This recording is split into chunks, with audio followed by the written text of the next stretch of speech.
Bonjour à tous et bienvenue sur Stator.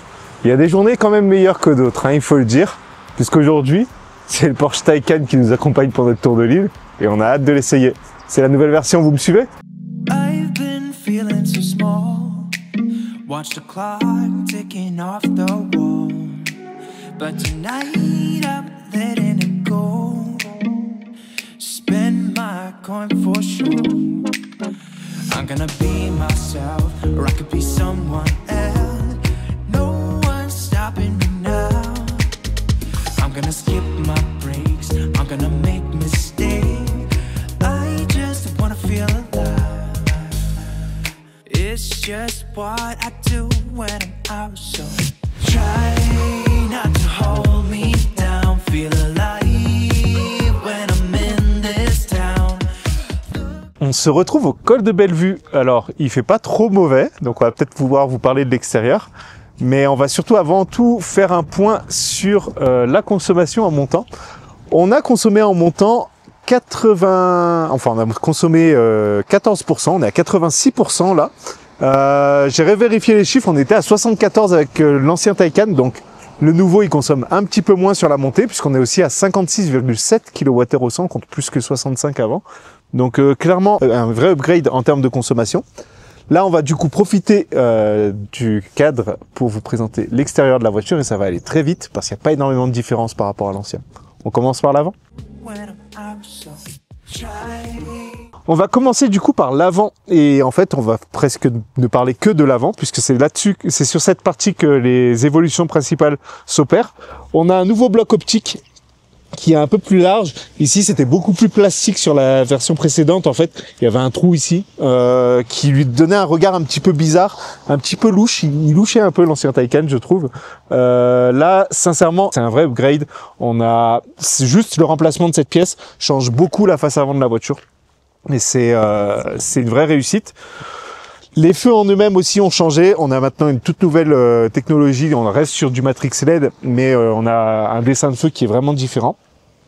Sur cette partie-là aussi, on avait avant une pièce en plastique qui remontait jusqu'au feu. Là, elle a été rétrogradée juste en bas, jusqu'en bas du feu. La partie avant latérale a été aussi un peu modifiée sur le bouclier. Je préfère sincèrement ce nouvel avant sur ce facelift du Taycan par rapport à l'ancien où la voiture donnait un petit peu l'impression de pleurer. Là on a un avant qui est vraiment plus sérieux, plus furieux même je dirais. Donc une vraie réussite et un vrai upgrade sur ce nouveau Taycan. Après si on passe sur le latéral et l'arrière, ça va aller très vite, on va pas trop traîner dessus puisque clairement rien n'a changé. Le latéral est exactement le même. La seule différence en fait, ça va être sur cette partie avant qui a été corrigée sur le bouclier avant. Mais du coup à part ça sur toute la partie latérale, on n'aura pas de modification. Les dimensions de la voiture sont aussi exactement les mêmes. On a sur une longueur de 4,96 m, une largeur d'1,97 m par une hauteur de 1,38 m. Donc une voiture assez basse finalement, qui va permettre d'avoir une bonne pénétration dans l'air, puisque c'est une voiture avant tout de sport. Donc on a besoin d'avoir un très bon coefficient aérodynamique. Pour rappel, on dispose toujours des suspensions pneumatiques qui vont modifier la garde au sol pour pouvoir passer dans les dodanes, etc. C'est pas une voiture tout chemin. Attention, pour ça il y a le Cross Turismo, mais on a quand même une voiture qui va pouvoir rehausser quand même de pas mal sa garde au sol, ce qui fait que dans son usage quotidien, ça se passera très très bien. Elle va frotter nulle part. Sur l'arrière, c'est pareil. On n'a vraiment aucune différence par rapport à l'ancien Taycan. On a toujours une malle électrique, pas un coffre, une malle. Et ça, c'est mal. Acheter le Cross Turismo, il est mieux, il a un coffre. Là, c'est une malle. Imaginez, je veux mettre un carton comme ça là-dedans. Je peux pas. Voilà. Et il passe pas. Donc, avec le Cross Turismo, vous avez un vrai coffre. Là, on a quand même une contenance de 407 litres. Ce qui est pas négligeable, mais pas excellent non plus. On a toujours notre petit sous-coffre ici pour ranger les petits câbles, les choses qui traînent, etc., etc. Avec les poches sur les côtés. Une petite prise 12 volts juste là. Mais sincèrement, il me manque vraiment que cette partie-là, ça s'enlève. On peut pas l'ouvrir, c'est fermé.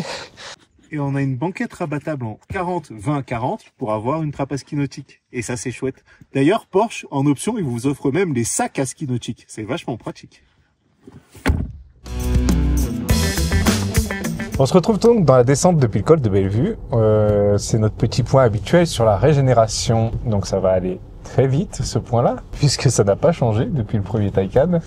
On dispose toujours de 2 niveaux de régénération, je mets des gros guillemets, parce qu'en fait on a soit pas de régénération du tout, et là c'est une vraie roue libre, comme j'aime, donc ça c'est parfait, bravo Porsche, soit un niveau de régénération adaptatif ou automatique, je sais pas trop comment ils l'appellent, mais en gros, ce niveau de régénération automatique, il fonctionne bien parce que là en ce moment j'ai une voiture devant moi, le Taycan va augmenter la régénération pour rester à distance de la voiture qui me précède.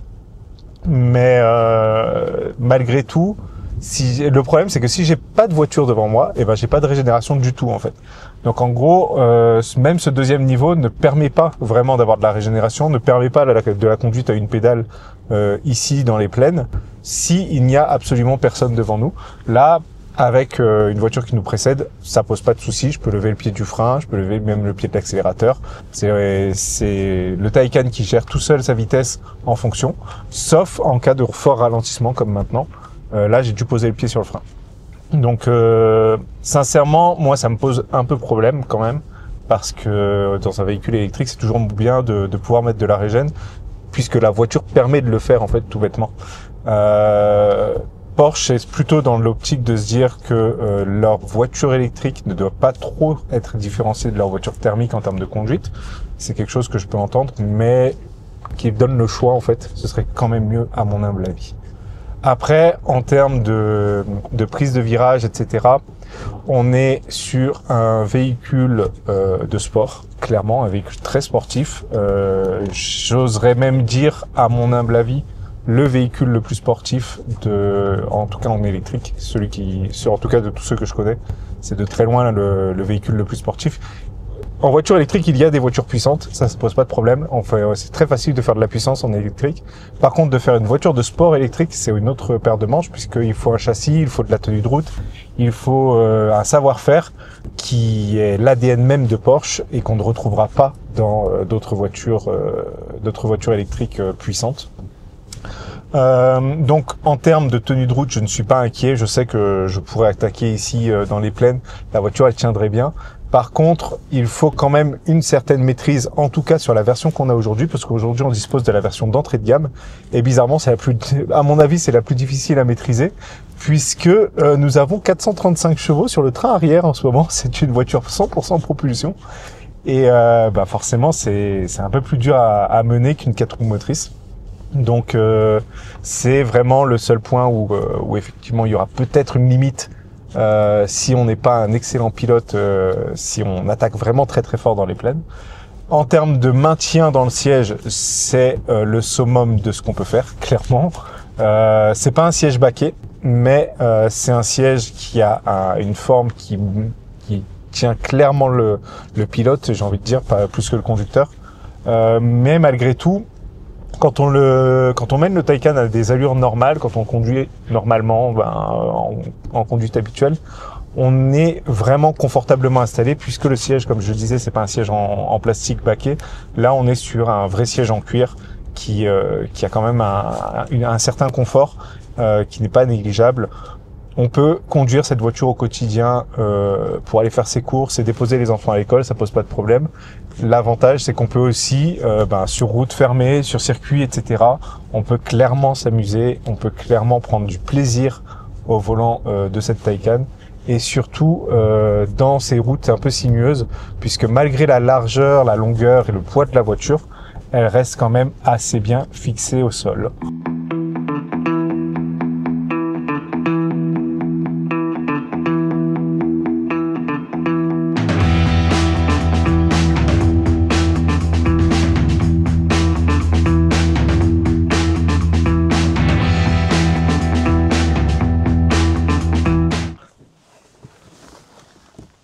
On est arrivé à la forêt de Ravenal et on va parler de l'intérieur de la voiture dans un instant, mais d'abord on fait un petit point sur la consommation.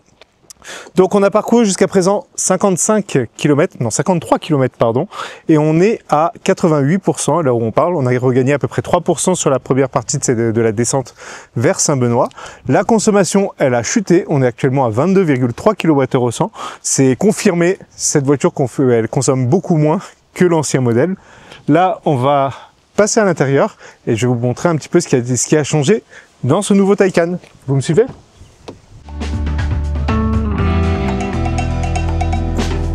Alors, première grosse différence avec l'ancien Taycan, c'est ceci. On a le soft close maintenant, et ça, c'est vraiment la petite pointe de luxe qui manquait sur l'ancien. Après, on se retrouve dans un espace finalement qui est quand même assez connu. Je vais régler les sièges parce que c'est pas moi qui conduisais juste avant, et il y aura 20 derrière 20 après, donc faut pas tricher. On est vraiment dans l'espace Porsche qu'on a déjà vu sur l'ancien Taycan, qu'on a vu aussi plus récemment sur le Macan qu'on avait essayé il y a quelques mois. Je suis pas perdu, je retrouve mes petits. La dalle qui est ici ressemble vraiment à ce que j'avais avant, donc on retrouve toutes les applications qu'on avait pu avoir, voir sur l'ancien Taycan. On a toujours ce racisme important de Porsche puisque il y a une icône Apple CarPlay, mais il n'y a pas d'icône pour Android Automobile, pardon. On a quand même Android Auto. Par contre, il faut brancher le câble. Et du coup, sans le câble, on n'aura pas la connectivité.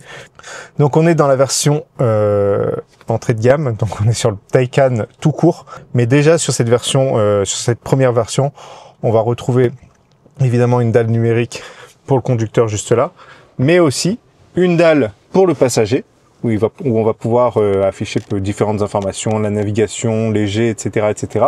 Et ce qui est intéressant, c'est que le conducteur, lui, ne voit pas ce qui se passe là-bas. Et ça, c'est important pour ne pas le distraire dans son pilotage, parce qu'on n'est pas en train de conduire, on est en train de piloter. C'est une Porsche. Devant moi, on retrouve un écran avec trois zones en fait qu'on va pouvoir personnaliser. Tout ça, ça se fait avec les boutons qui sont là en fait. Donc en appuyant sur ce bouton, je vais pouvoir sélectionner, vous le voyez en bleu ici, la partie de l'écran que je veux bouger, et après je fais pivoter pour pouvoir afficher d'autres choses. Moi, j'aime beaucoup cet affichage-là, il est parfait. J'ai toutes les informations qui me vont ici. J'ai sur ma gauche toutes les informations concernant la batterie. Je sais qu'en ce moment, si je la branche, je n'obtiendrai pas plus que 29 kW en puissance max, parce qu'on est à 87%, donc on est très haut. La batterie est à 21 degrés. Pour qu'elle soit à la température idéale pour fonctionner, il faudrait qu'elle soit plus dans cette phase-là. Là, elle est ici. C'est le genre de petites informations qu'on n'a pas sur d'autres véhicules et qui sont extrêmement importantes dans une conduite sportive. On a envie que notre batterie soit à température pour pouvoir exploiter le maximum de ses capacités. Au centre, c'est pareil, on va pouvoir afficher d'autres infos. Là, par exemple, j'ai la vitesse, mais je peux aussi afficher le GPS, avoir le GPS en plein écran, donc, ou avoir un affichage vraiment très réduit pour se concentrer sur la vitesse. Moi, j'aime bien cet affichage-là parce qu'en plus, j'ai ma régénération qui s'affiche en haut. Donc, quand on est en train de régénérer, il y a une barre qui s'affiche en vert sur la gauche. Et quand on accélère, évidemment, on va aller jusqu'au power qui est là pour déployer les 435 chevaux. Et sur la droite, un petit écran pour afficher les différentes consommations ou d'autres petites informations, si on a envie de faire des tours de circuit, les informations du média, etc., etc. Sincèrement, cet écran est vraiment très très clair. On a des petits boutons pour les phares sur le côté gauche et d'autres boutons ici qui vont en fait régler la position de conduite. Donc là, c'est le super lift. C'est ce qui va vous permettre de surélever la voiture pour atteindre le niveau le plus élevé pour pouvoir passer les dodanes en toute sécurité. On va pouvoir passer les suspensions en mode sport, ce qui évidemment rabaisse la voiture. Désactiver l'ESP. C'est important de désactiver l'ESP sur un Taycan. Et ici, on a un petit raccourci. Là, en ce moment, il est configuré pour pour activer ou désactiver le son du moteur, le son fictif du moteur qui est extrêmement important. Pour finir sur cette partie écran qui est très très longue parce qu'il y a plein de choses à dire, on va parler de ce dernier écran qui est ici au centre. Donc ce dernier écran, il va vous permettre d'afficher différentes informations. Par exemple, on va pouvoir afficher la batterie, on va pouvoir gérer tout ce qui est clim avec le bouton qui est ici, ça ouvre le menu juste au-dessus. On va pouvoir gérer l'ouverture et la fermeture des différentes trappes, donc ouverture du coffre avant, les deux trappes parce qu'il y en a deux, parce que pourquoi pas, et ouverture du coffre à l'arrière. Et enfin, cette partie-là, en fait, elle est tactile et elle permet justement de piloter l'écran sans avoir à le toucher. Je trouve ça vraiment important, enfin c'est vraiment tourné vers l'ergonomie de l'utilisateur et c'est un très bon point de la part de Porsche. Le dernier bouton de cet écran, c'est celui-ci. Je vous le montre ici. Faut être en drive pour que ça marche. Donc, quand on a démarré la voiture, le bouton qui est là va vous permettre en fait de pouvoir faire le parking automatique. Si on a l'occasion, on le testera pour vous montrer comment ça marche. Mais finalement c'est assez classique. Enfin, c'est pas une option qu'on voit sur toutes les voitures, mais on peut évidemment se garer à droite, à gauche. Sincèrement, on est dans une voiture qui est évidemment tout équipée. Là, vous entendez le petit bruit du moteur, on va le couper. On a beaucoup d'options. En fait, est-ce qu'on va avoir de la caméra de recul sur un Porsche Taycan? Évidemment qu'on va avoir de la caméra de recul. On a une caméra 360 qui va vous permettre d'afficher la voiture sous tous ses angles pour éviter de rayer ses belles jantes. D'ailleurs, ça c'est mal fait parce que la voiture n'est pas de cette couleur-là et les jantes ne sont pas les bonnes. On a pas mal de rangements, mais je pense malgré tout pas assez. On a ici deux portes gobelets que vous voyez ici. Vous voyez en ce moment mon téléphone dans ce porte-gobelet parce que je n'ai aucun autre endroit pour le ranger, tout bêtement. Là-bas dessous, j'ai un bel espace, mais il est lisse. Il y a une boîte, si je pose mon téléphone ici, il va se balader. Voilà, moi ce qui va me manquer principalement, c'est un espace pour ranger mon téléphone, autre que ce petit espace qui est juste là. Ici, vous avez un chargeur induction en fixant votre téléphone ici, donc ça fonctionne. Enfin, quand on a l'induction sur le téléphone, quand par exemple on a un iPhone, ça fonctionne. Moi j'ai un Android Pixel 6a, évidemment j'ai pas l'induction. Les prises USB, elles sont là à l'intérieur. Cet espace-là est ventilé, donc ça vous tiendra les choses au frais. Par exemple le téléphone, quand il est en train de se charger en sans fil, il a tendance à chauffer et là du coup avoir cet espace ventilé, c'est plutôt pas mal. On a évidemment de beaux espaces de rangement dans la contre-porte. Une petite gourde, ça rentre facilement, il n'y a pas de souci. Mais c'est à peu près tout. Moi, il me manque vraiment du rangement. Et après, à part ça, on n'a rien à dire. Hein. Évidemment, là, on est sur une définition qui a été préfaite, entre guillemets, par la concession avec ce petit cuir et ces petites surpiqûres noires. Tout ça, c'est configurable. Vous pouvez avoir cette voiture rouge à pois vert avec un intérieur bleu si ça vous chante.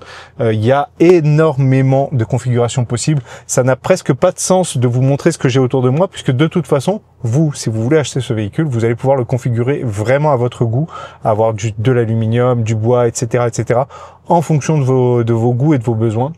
Et ça, c'est vraiment le gros point fort de Porsche. On va passer à l'arrière pour parler du 20 derrière 20.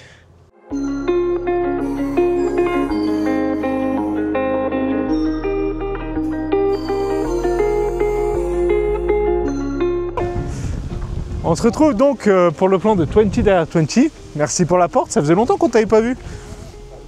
Hop. Je m'installe donc derrière moi et je suis très bien posé, hein, il faut le dire. Donc en termes d'espace, je vais avoir un petit peu de place au niveau des genoux. Je vous montre ça. C'est vraiment pas le bout du monde, mais c'est correct. Hein. Je suis assis derrière moi. Je fais toujours 1m86, donc même pour les grands, ça passe très bien.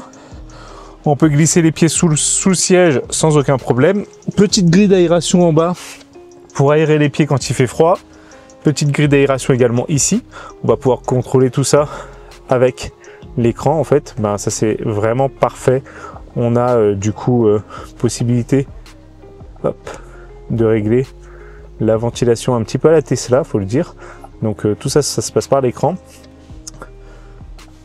Au niveau de la portière, on dispose du son Bose évidemment sur les places arrière également.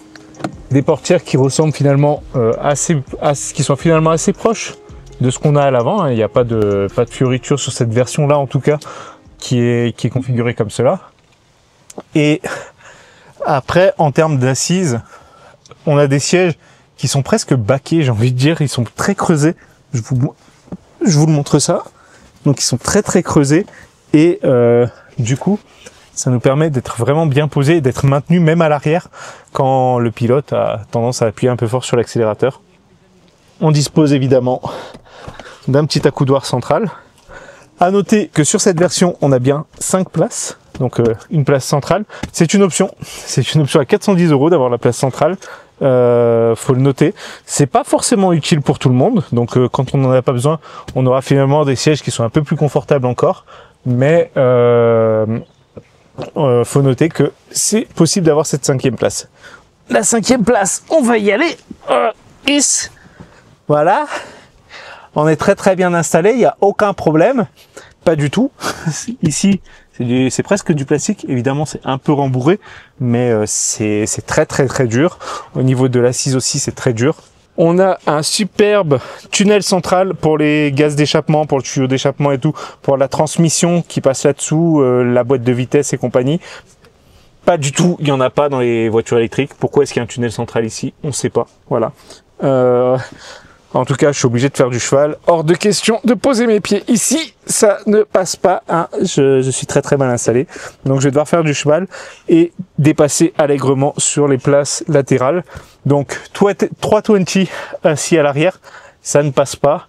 Non, je sais pas que je suis trop gros, c'est que la voiture est pas assez large. Pour terminer, on dispose d'un toit panoramique qui me permet d'avoir juste assez de place au niveau central pour pouvoir passer la main au-dessus de ma tête. Quand je suis assis sur le côté, par contre, c'est très large, j'ai aucun problème. Et du coup, on a ce toit panoramique qui va permettre d'ouvrir complètement l'espace aux places arrière et d'éclairer surtout les places arrière parce que ce serait vraiment très sombre. Les vitres sont pas très grandes, faut le dire. Donc avec ce toit panoramique, clairement, ça apporte beaucoup de luminosité et c'est très bien comme ça.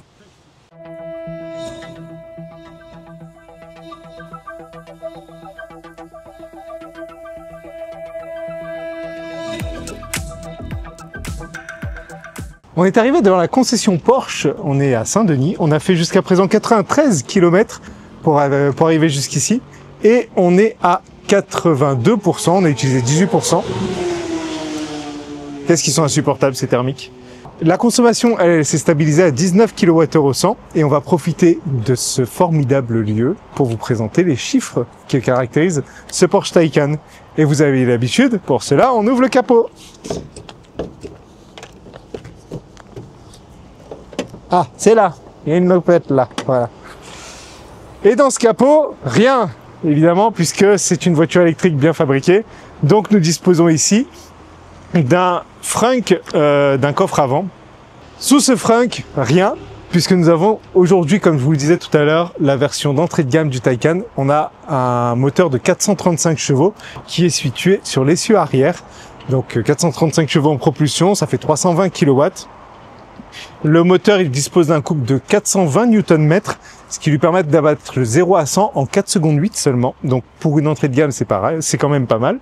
Si vous voulez un peu plus de puissance, il y a d'autres finitions. Il y a du 4S, il y a du GTS, il y a du turbo, il y a du turbo GT, même si si vous voulez avoir plus de 1000 chevaux, ça peut aller jusque là. La batterie de ce Taycan, elle fait 105,0 kWh, la précision allemande à la virgule près, c'est important, qui lui permet d'avoir une autonomie WLTP de 668 km, et on verra en WLTP ce que ça donne à la fin de cette vidéo. On va passer non pas à l'arrière, mais à l'avant, pour parler de la recharge. La trappe de recharge, elle est à gauche, ce qui est à droite, il aurait été gauche de la mettre à droite. Eh ben non! En fait, elle est à droite, ce qui est gauche, et il aurait été plus à droite de la mettre à gauche. Eh ben non! Non, mais je vais pas faire ça toute la journée. Vous avez bien compris, il y a deux trappes de recharge. Par contre, le CCS, il est à droite. Ça, c'est quand même problématique. Il aurait été plus à droite de la mettre à gauche. Hein, n'est-ce pas? La version dont on dispose aujourd'hui va bénéficier d'un chargeur en courant alternatif de 11 kW, ce qui va lui permettre de recharger sur les bornes les plus rapides, donc en 22 ou en 11, en à peu près une dizaine d'heures. En courant alternatif à la maison sur une borne 7 kW, il faudra compter entre 15 et 16 heures pour passer de 0 à 100%. Et enfin, sur une prise renforcée, qui recharge ça sur une prise renforcée, on ne sait pas. Mais en tout cas, il faudra compter au moins une trentaine d'heures pour passer de 0 à 100%. En termes de courant de recharge en courant continu maintenant, on va avoir une voiture qui va accepter jusqu'à 320 kW. La borne qui est derrière moi, elle fait 160 kW. On peut en brancher 2 sur ce Taycan et il va quand même encaisser toute la puissance. À La Réunion, on n'a évidemment pas ces puissances-là, mais sur les bornes les plus rapides, donc en 150 ou en 160 kW, il faudra compter à peu près une trentaine de minutes pour passer de 0 jusqu'à 80%. En 100 kW, il faudra compter 45 minutes de 0 à 80%. En 50 kW, à peu près 1h30. Et enfin, sur les bornes les plus lentes, en 25 kW, ça prendra entre 3 et 4 heures, toujours pour passer de 0 à 80%.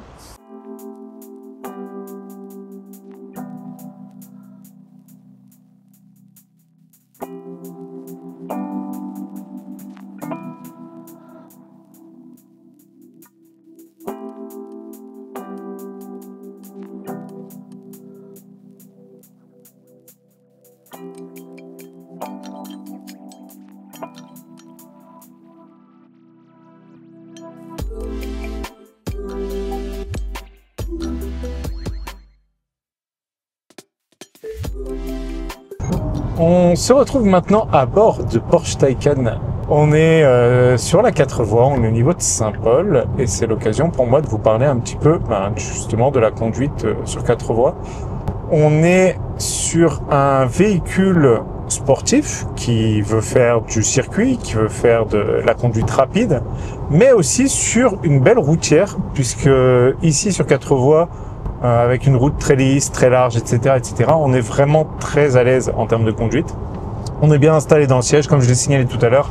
On a un siège qui a beaucoup de maintien, mais qui malgré tout reste confortable. Je l'ai pas précisé pendant la séquence où on était à l'intérieur, mais on a un réglage au niveau du siège sur l'allonge pour le maintien des jambes qui est vraiment bienvenu, puisqu'il me manque souvent dans d'autres véhicules, moi qui ai des jambes un peu plus longues que la moyenne, on va dire.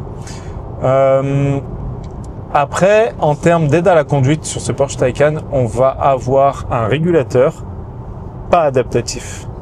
Et j'ai bien dit pas adaptatif. Et ça me fait mal. Parce que pour moi, c'est vraiment la vie, le régulateur adaptatif. Malheureusement, ici, on ne l'a pas. On n'a pas le maintien en voie non plus. On a l'espèce de ping-pong. Si je me rapproche un peu trop d'une ligne, vous allez entendre le formidable burp, burp, burp, burp. On va rester là d'ailleurs parce qu'il y a une moto qui va me dépasser. Ça me manque vraiment beaucoup. Mais après, c'est vraiment aussi la personnalité de la décision de Porsche Réunion, puisque évidemment, on peut avoir un régulateur adaptatif avec le maintien en voie en option.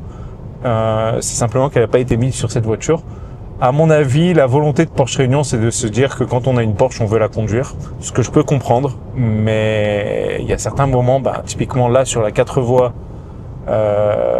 où j'ai pas besoin de piloter, j'aimerais bien me faire conduire par la voiture. Après, à part ça, on va malgré tout disposer de certaines options, caméra de recul, caméra 360, on a le parking automatique, on a les essuie-glaces automatiques, mais pas à l'arrière parce qu'il n'y a pas d'essuie-glaces à l'arrière. Pourquoi ils ont fait ça, on ne sait pas. Il y a les feux automatiques, c'est des feux Matrix LED d'ailleurs, donc la nuit vous allez pouvoir rester en plein phare sans éblouir les gens qui arrivent en face. Il va éteindre certaines parties du feu pour pas éblouir les gens, donc ça c'est très très bien. Mais voilà, après il va me manquer vraiment ce régulateur adaptatif. On peut aussi parler un petit peu du son et aussi de l'isolation sonore. En termes de qualité sonore, on a un système Bose sur la voiture qu'on conduit aujourd'hui, un système Bose de très bonne qualité. Ça sonne très très bien, que ce soit au niveau des basses et des aigus, le rendu est très bon. Après, en termes d'isolation sonore, on a, allez, pour chipoter, je vais dire qu'on a des bruits d'air à 110. Mais c'est vraiment où il faut aller les chercher. Les bruits d'air sont quand même très bien retenus. On n'a pas du tout de bruit de roulement. Évidemment, on est sur une voiture qui peut prendre 230 km/h en vitesse de pointe. Donc, tout ce qui est aérodynamique et tout ce qui est isolation phonique a été fortement travaillé pour pouvoir rouler à ces vitesses extrêmes dans le plus grand des conforts. Cette voiture est faite pour l'autobahn, on le rappelle, les autoroutes illimitées en Allemagne. Donc clairement, ils ont fait le nécessaire pour avoir un niveau sonore qui reste complètement acceptable, même à vitesse élevée. Un dernier point sur l'intérieur, j'ai oublié aussi d'en parler tout à l'heure. Cette voiture, elle dispose d'un bouton marche-arrêt qui est sur la gauche, comme sur toutes les Porsche, parce que c'est historique, qui ne sert à rien. Et ça, c'est très bien. Merci Porsche d'avoir fait ça. Puisque effectivement, quand on rentre dans la voiture démarre. On appuie sur le frein, on se met en drive avec la petite molette qui est là. Et ça se passe bien. Et quand on sort de la voiture, on a juste à se mettre en parking, sortir de la voiture, la fermer et elle s'éteint. Donc le bouton, il est là pour les gens qui en ont absolument besoin et qui aiment appuyer sur des boutons pour démarrer et arrêter leur voiture. Mais pour les gens comme moi qui roulent en voiture électrique depuis très longtemps, ils savent très bien que ce bouton-là ne sert à rien. Laissez-le pour les gens qui sont dans la nostalgie de cette fonctionnalité, mais mettez-le en option, enfin, qui servent à rien pour les gens qui sont un petit peu dans la modernité.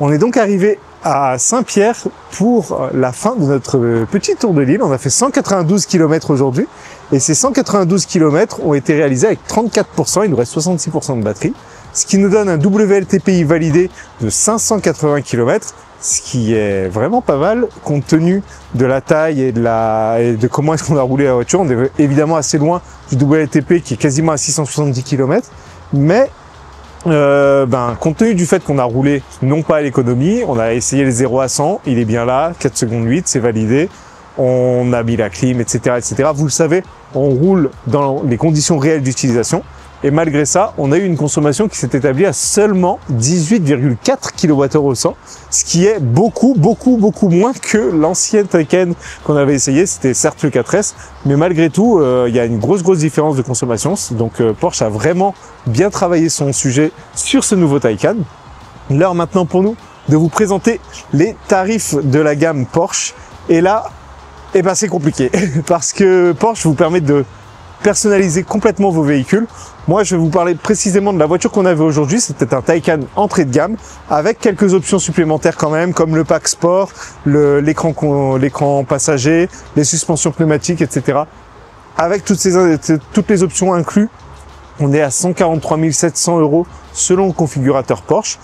Sur ce configurateur, vous allez pouvoir avoir les différents modèles de Taycan qu'on va avoir. On va avoir à la fois le Taycan 4S, le Taycan Turbo, le Taycan GTS, le Taycan Turbo S, le Taycan Turbo GT et le Taycan Turbo GT avec une finition spécifique pour faire de la course. Sincèrement, on vous met le lien vers le configurateur en description.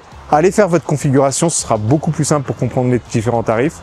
En tout cas, aujourd'hui, c'était 20 pour l'essai de ce Porsche Taycan. Sincèrement, une très bonne journée, encore une fois, on va pas se plaindre. Merci à vous, parce que c'est grâce à vous qu'on a l'occasion de pouvoir faire ces essais phénoménaux, ces essais exceptionnels. Abonnez-vous, parlez de nous autour de vous, et surtout, n'hésitez pas à revenir vers nous avec vos questions en commentaire, on y répond avec plaisir.